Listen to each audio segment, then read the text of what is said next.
Para saudara dan saudari yang Tuhan cintai, selamat pagi dan selamat bertemu lagi dalam renungan harian dari Paroki Santo Fransiskus Assisi Apeo, edisi hari Rabu, tanggal 5 Juni 2024, dalam masa biasa yang ke-9. Hari ini Gereja Semesta memperingati peringatan wajib Santo Bonifacius, uskup dan martir. Mengawali hari yang baru ini, kita hendak mendengar dan merenungkan sabda Tuhan. Marilah sebelum kita mendengar dan merenungkan sabda Tuhan, kita berdoa. Dalam nama Bapa dan Putra dan Roh Kudus. Amin. Allah Bapa sumber kekuatan, Santo Bonifacius memeteraikan dengan darahnya iman yang diajarkannya dengan lidah. Semoga berkat doanya kami teguh berpegang pada iman yang sama dan setia mengamalkannya dalam karya. Bersabdalah ya Tuhan, kami siap mendengarkan. Terpujilah Engkau Bapa, Putra dan Roh Kudus, kini dan sepanjang segala masa. Amin. Para saudara dan saudari yang Tuhan cintai, sabda Tuhan yang hendak kita dengar dan kita renungkan untuk mengawali hari yang baru ini diambil dari Injil Markus pasal 12 ayat 18 sampai 27. Tuhan bersamamu. Inilah Injil suci menurut Markus. Pada suatu hari datanglah kepada Yesus beberapa orang Saduki yang berpendapat bahwa tidak ada kebangkitan. Mereka bertanya kepadanya, "Guru, Musa menuliskan perintah ini untuk kita. Jika seorang yang mempunyai saudara laki-laki mati dengan meninggalkan seorang istri, tetapi tidak meninggalkan anak, saudaranya harus kawin dengan istrinya itu dan membangkitkan keturunan bagi saudaranya. Ada 7 orang bersaudara. Yang pertama kawin dengan seorang wanita, lalu mati tanpa meninggalkan keturunan. Maka yang kedua mengawini dia, tetapi juga mati tanpa meninggalkan keturunan. Demikian juga yang ketiga, dan begitulah seterusnya. Ketujuh-tujuhnya tidak meninggalkan keturunan. Akhirnya wanita itu pun mati. Pada hari kebangkitan, bila mana mereka bangkit, siapakah yang menjadi suami wanita itu? Sebab ketujuh-tujuhnya telah beristrikan dia." Jawab Yesus kepada mereka, "Kalian sesat, justru karena kalian tidak mengerti kitab suci maupun kuasa Allah. Sebab di masa kebangkitan, orang mati, orang tidak kawin atau dikawinkan, mereka hidup seperti malaikat di surga. Mengenai kebangkitan orang mati, tidakkah kalian baca dalam kitab Musa, yaitu dalam cerita tentang semak berduri, bahwa Allah bersabda kepada Musa, 'Akulah Allah Abraham, Allah Ishak dan Allah Yakub.' Allah bukanlah Allah orang mati, melainkan Allah orang hidup. Kamu benar-benar sesat." Demikianlah sabda Tuhan.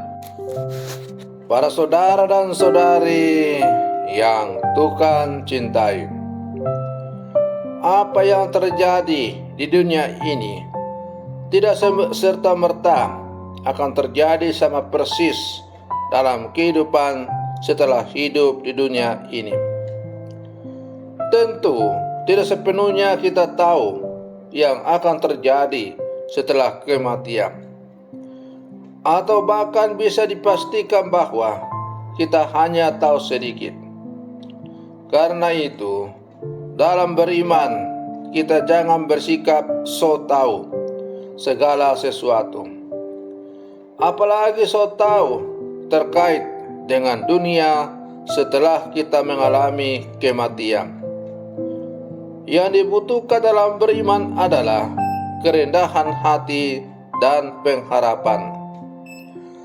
Para saudara dan saudari yang Tuhan cintai, memang benar bahwa selama kita di dunia ini ada kawin dan dikawinkan. Akan tetapi Yesus menegaskan bahwa setelah kematian tidak ada lagi kawin dan dikawinkan. Sebab setelah kematian jiwa hidup laksana para malaikat.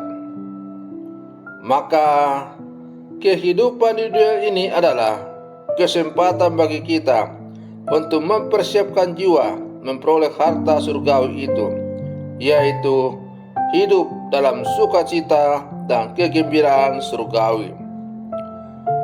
Maka sebagai orang beriman, hendaklah berhati-hati dalam menjalani kehidupan beriman kita. Jangan sampai kita hidup dalam ketersesatan, hidup yang justru menyesatkan orang lain. Para saudara dan saudari yang Tuhan cintai, melalui bacaan Injil yang baru saja kita dengar, orang-orang Saduki yang tidak percaya akan kebangkitan datang bertanya kepada Yesus. Mereka bertanya sekedar untuk menguji Yesus. Mereka bertanya, menurut hukum Musa, kalau seorang saudara laki-laki meninggal tanpa menurunkan keturunan, maka saudara laki-lakinya wajib menikah dengan si janda dari saudaranya itu untuk menurunkan keturunan baginya. Maka ada 7 orang yang semuanya sudah kawin dengan istri dari sang kakak. Siapakah nanti yang akan menikah dengan perempuan itu setelah kebangkitan orang mati? Karena ketujuh-tujuhnya sudah menikah dengan perempuan itu. Para saudara dan saudari yang Tuhan cintai, sebagai orang-orang beriman, khususnya beriman sebagai orang yang percaya kepada Yesus, akan menjadi jelas kepada kita bahwa kehidupan dunia ini tidaklah sama dengan kehidupan di dunia surgawi itu nanti. Kalau di dunia ini manusia kawin dan dikawinkan, maka minum dan sebagainya, maka orang yang dianggap layak untuk masuk kehidupan kali itu tidaklah demikian. Mereka kini telah berubah rupa, tidak lagi terikat ruang dan waktu. Mereka telah hidup seperti malaikat. Maka bagaimana kita hidup di dunia ini, itulah yang akan menentukan nanti bagaimana kita hidup di dunia yang akan datang. Maka sebagai orang-orang yang percaya, kita diajak untuk dalam seluruh kehidupan kita sungguh-sungguh menjalani kehidupan kita dengan sungguh-sungguh. Karena apa yang kita jalani di dunia ini akan menentukan bagaimana kita hidup kelak. Para saudara dan saudari yang Tuhan cintai, kebenaran iman tentang kehidupan setelah kematian yang diajarkan Yesus jauh lebih nyata daripada pemikiran manusia. Kebenaran itu berpusat pada Allah yang hidup dan jauh melampaui dari kuasa kematian. Bentuk nyata hidup sesudah mati akan tetap menjadi misteri bagi kita. tetapi satu kepastian, yakni kebangkitan adalah anugerah Allah. Kepastian ini harus menjadi salah satu motivasi agar kita selalu berpengharapan, senantiasa memperjuangkan hal-hal positif dalam kehidupan ini, dan tetap kuat apapun rintangan yang kita hadapi. Kebangkitan adalah pernyataan bahwa kita tidak akan pernah terpisahkan dari kasih Allah. Para saudara dan saudari yang Tuhan cintai, semoga perlindungan saya untuk mengawali hari yang baru ini semakin menghantar kita menjadi orang-orang beriman yang sejati di zaman sekarang.